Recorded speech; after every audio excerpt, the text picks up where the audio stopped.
Hello, and welcome to WGN News with our special edition on Alzheimer's.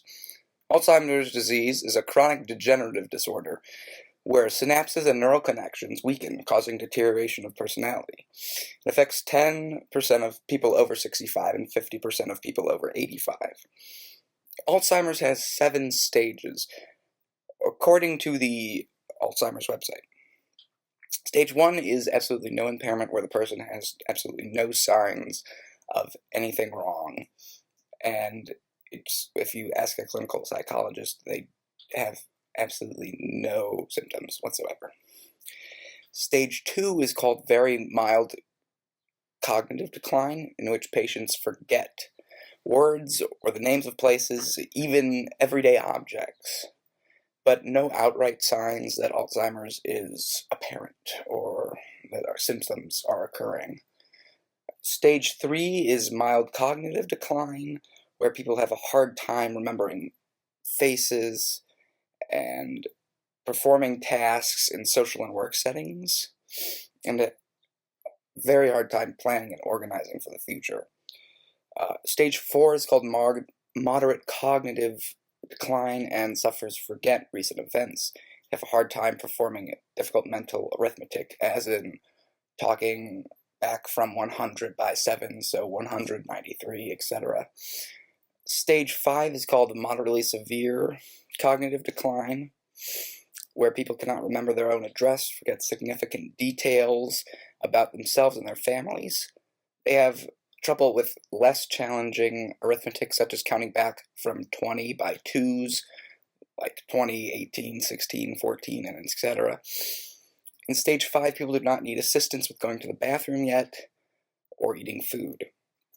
Severe cognitive decline is stage 6, and in it, people forget their personal history, dramatically change their sleep pattern, completely switch personalities, and have tendency to wander and roam. They cannot distinguish they cannot distinguish faces with a loss of awareness of surroundings. The last and final stage, stage 7, is called severe cognitive decline, in which sufferers lose the ability to respond to the environment and to control movement and to carry out conversation. Reflexes become abnormal, and swallowing becomes impaired.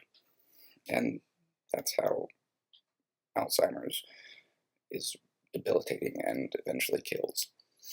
Symptoms of early Alzheimer's are often mistaken for stress and growing with age. Early, there are also problems with executive functions and abstract thinking and flexibility, attentiveness and planning. Apathy also increases during this stage, during the early stages of Alzheimer's, and semantic memory, the memory of concepts and meanings, is also starts to be affected. Depression and short temper are also early signs of Alzheimer's. Later, but not severe, symptoms include difficulties with language, with a shrinking vocabulary and fluency. Episodic memory is affected, and an inability to communicate and recall learned facts dramatically increases. Even later, independence is impaired, and reading and writing are affected. When independence is impaired, people move into care facilities so that they can have full-time care. The last years of Alzheimer's are plagued with dependence, loss of speech and inability to feed themselves, and a complete loss of muscle control. I have a developmental psychologist on hand, Dr. Carew, who will give us some insight into what actually happens in the brain when someone has Alzheimer's. Dr. Carew. Thanks, Bobby. I'm Dr. Carew, and I'm here to give a special report on the science of Alzheimer's. Alzheimer's is also called senile dementia. Alzheimer's disease, a common cause of dementia in adults, is unfortunately not understood as well as we should hope in the future. Now let me tell you, a lot of things happen in the patient's brain when affected by Alzheimer's. They lose neurons and synapses in the cerebral cortex. Extreme degeneration occurs in the temporal lobe and parietal lobe, as well as parts of the frontal cortex, cingulate gyrus, and brainstem nuclei. Studies have found that people with Alzheimer's have very large deposits of amyloids surrounding the dying neurons in their brain. Amyloids are insoluble protein pieces that share specific structural traits. They arise from incorrectly folded versions of proteins in polypeptides present naturally in the body.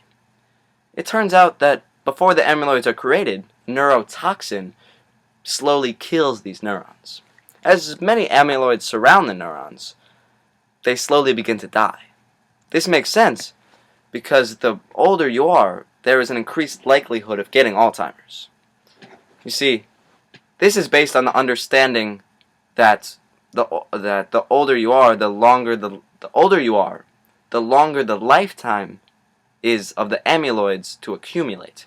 However, scientists like myself have reasoned that a potential method for curing Alzheimer's lies in preventing the onset of the neurotoxin precursor. The good news is that when you understand a disease, you are more able to find a solution. Thanks. Back to you, Bobby. Thanks, Dr. Carew. And now here's Juliet and I with an interview from a family member of a person who suffers from Alzheimer's. Juliet. Thanks, Bobby. I'm Juliet Nye, a special reporter on the scene to give you an insider look into Alzheimer's and how it affects families. This is Emma Alsmo, who I interviewed and asked a couple questions because her great-grandma had Alzheimer's. So how did Alzheimer's affect your relationship with the person? Well, it was my great-grandma, and I knew her she was alive until I was in 4th grade, I think.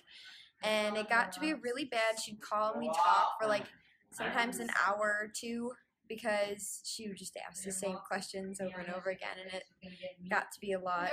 But eventually, at one point, she forgot who my brother was. She thought he was a girl, and and she ended up forgetting who I was, my mom was, who was her granddaughter, and ultimately she forgot who my grandma was, who was her daughter, and that was a really, really hard time for my grandma because she'd go and visit her, and my great-grandma would have no recollection of who she was, though she did never forget her husband, which was sweet to me. And do you know how long your great-grandma had Alzheimer's? A large portion of her life. It was maybe from 10 years, I think. Okay. Maybe longer, actually.